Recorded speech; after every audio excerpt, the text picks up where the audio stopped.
Hello, Mel, and welcome. Mel, can you tell us a little bit about yourself and who you work for? Yeah, thanks, Morris. I'm Mel, and I am a Climate Emergency Engagement Officer at Yarra City Council. And this year, my role has been focused on delivering a climate safe rooms program and a program of Yarra home energy upgrades, delivering subsidies for energy upgrades to people who have a concession card, and some of whom have a health condition that puts them at a higher risk from heat or cold in the city of Yarra. All right, so that's the reason for having this program, is basically to help people who are like at higher risk.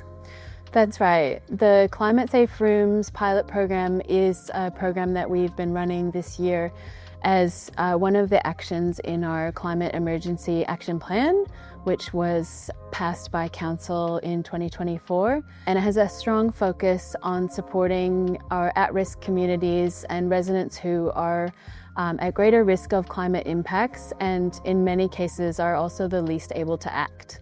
So in the case of Climate Safe Rooms, that is focusing on supporting people who have a concession card and also have a health condition that puts them at a higher risk from extreme heat or cold. I imagine that during this program, various challenges will have popped up, maybe implementation challenges and maybe challenges with the actual residents themselves. Can you tell us about a few of these and how they've been addressed? Yeah, some of the challenges that we found through the pilot program are some preliminary work that needs to be done in some of the houses in order to enable the upgrades to be installed. So through the Climate Safe Rooms pilot program, participants are receiving a package of upgrades to make their homes more thermally comfortable and climate resilient and help them cope with extreme heat or cold.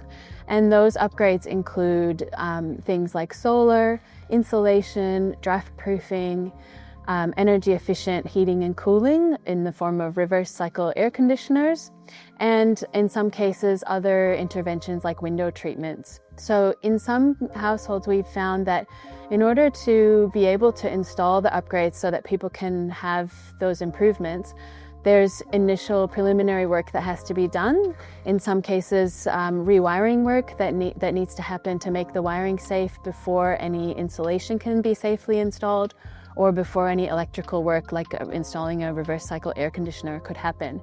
And so even though that was a challenge that we came across, we hadn't planned for, but we came across that challenge during the program, we were able to work the program around that so that we could do that preliminary work and make that wiring safe so that people could then continue to participate in the program and receive the upgrades. Mm-hmm.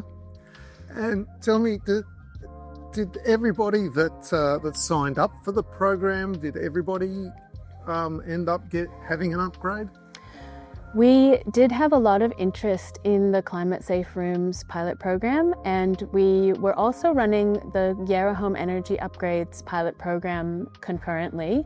So we had the opportunity to support more people through the Yarra Home Energy Upgrades pilot program, which also provided a subsidy for people to get the same types of upgrades. But in that case, it wasn't a package of upgrades, it was a subsidy of up to $3,000 that they could choose to spend on one or more upgrades that they chose. And we did have a lot of interest. There was a high level of demand for both programs. So we ended up having a wait list for the programs. We were able to prioritize the people who had applied for and were eligible for the Climate Safe Rooms program. And for most of those people who were eligible, we were able to put them into the Climate Safe Rooms stream. There were a few cases where, for various reasons, mainly to do with the building not being able to receive that number of upgrades, we put them into the Yarra Home Energy Upgrade stream. So they were still able to get an upgrade. Everyone who applied for and was eligible for the Climate Safe Rooms stream during that recruitment phase, during that recruitment period, was able to participate in the program. And with the Yarra Home Energy Upgrades pilot program, we do still have a wait list of people who, which just shows that there is a need for this type of program. And I think there are still lots of people who can be supported by these types of programs. So we have gone through the process to apply for funding for next year, and we're hoping to run the Yarra Home Energy Upgrades program again. Okay, lovely. Were there any key learnings from this program? I think we learned a lot of things in the pilot program, and we will take those learnings into future programs to continue to support Yarra residents, and especially those residents who are at higher risk. So some of the key learnings were around how to support people with additional challenges, and some of those challenges were relating to the type of building that they lived in. So the program was open to people who were renting or living in community housing, as well as homeowners, and it was open to people living in apartments or townhouses, as well as in freestanding homes. And so that introduced some additional challenges for those people who were in certain living situations. So for example, people living in apartments needed to get Owners Corporation approval for some types of upgrades.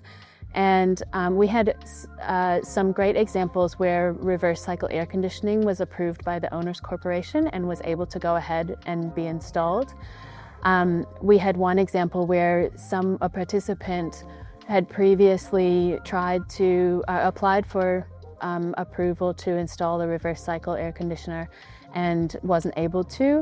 And then through this program, with the proposal that was created by 3EA, they were able to go to the Owners Corporation and apply for approval again. And this time around they were approved.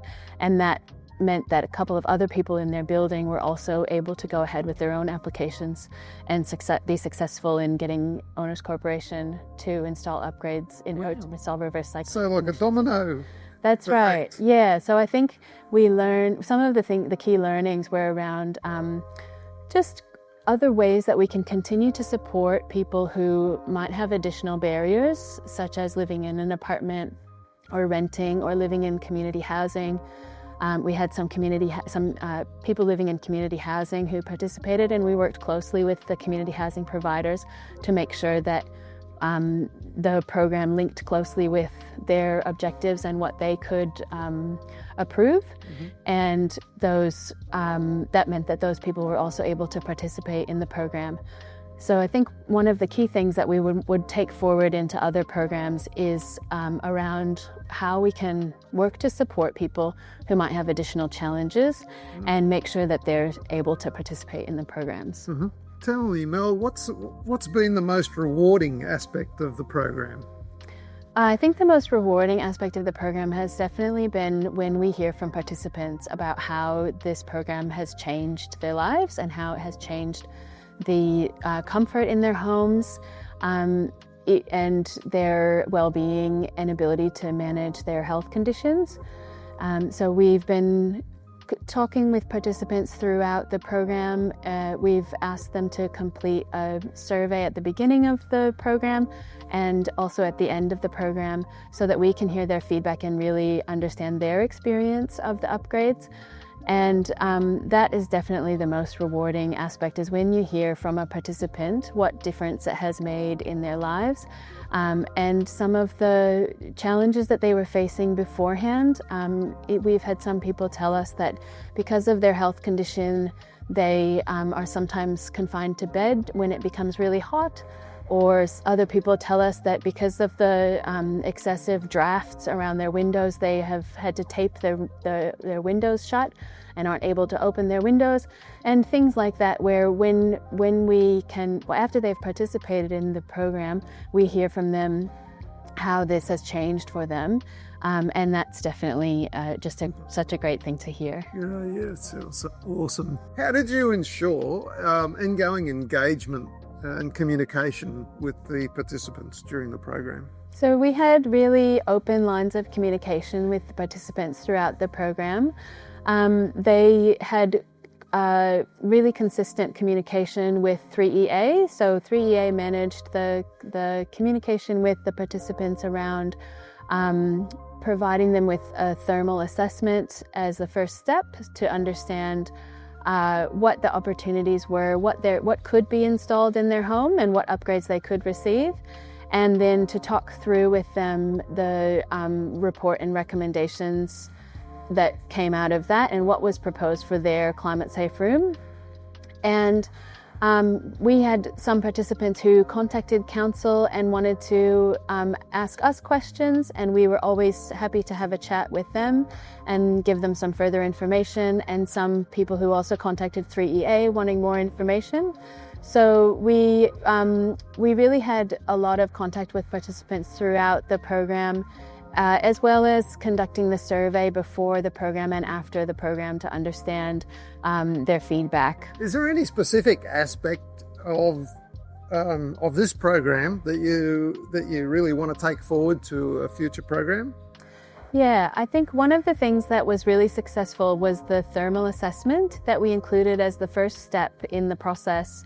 So by having a thermal assessor go to their homes and see the opportunities firsthand, see what needed to be done to improve the thermal comfort and energy efficiency in their homes, and then to put that together in a report and recommendations that was given to the participant. I think that really helped the participants to know exactly what could be done in their particular homes, and to understand what impact that might have to improve their thermal comfort and energy efficiency. Right. Now, Mel, we've been speaking mostly about the climate safe rooms, but there were actually two programs running side by side. I think, as you mentioned earlier, there was also the Yarra Homes Energy Upgrades program, which is a whole of home approach, isn't it? Yeah, so we did have the two programs running at the same time. So we had the Climate Safe Rooms program, which was focusing on supporting people who had an eligible concession card and also had an ongoing health condition that put them at risk from heat or cold. And with that program, the aim was to create a room within their home that would create a climate-safe environment in times of heat waves or extreme cold. So essentially to improve the thermal comfort of a room in their home so that they would have a place to go that was safe and comfortable on very hot or cold days. And with the Climate Safe Rooms program, that included a package of energy upgrades to create that full effect in one room. Then we also were running the Yarra Home Energy Upgrades pilot program, and that was very similar, but it had a couple of key differences. One was that it was open to a wider range of participants. So to participate in the Yarra Home Energy Upgrades pilot program, people needed to have an eligible concession card. And there wasn't a requirement to have a health condition for that stream. That stream offered a subsidy of up to $3,000 for people to use on an energy upgrade that they would choose from the list of recommendations that they received as part of that thermal assessment report. Yep. And they could choose to install a reverse cycle air conditioner or a hot water heat pump, insulation, draft proofing, solar, or if it was recommended for their home, they may also have had some options for window treatments to choose from. And we had some people in that stream who were able to choose multiple upgrades, so they might choose one or two upgrades depending on what was recommended for their home, and to use that subsidy as they saw would have the most impact. And they also received some information from 3EA about what the recommendations were, why that was recommended, and what might have the most impact for them. So we ran it as two programs concurrently to be able to support those two different cohorts of people.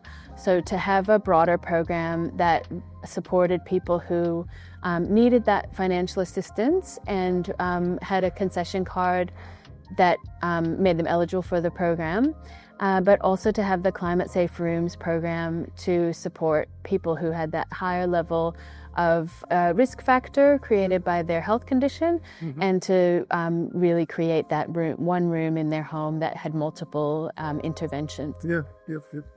Okay, lovely. Thank you so much. Thank you.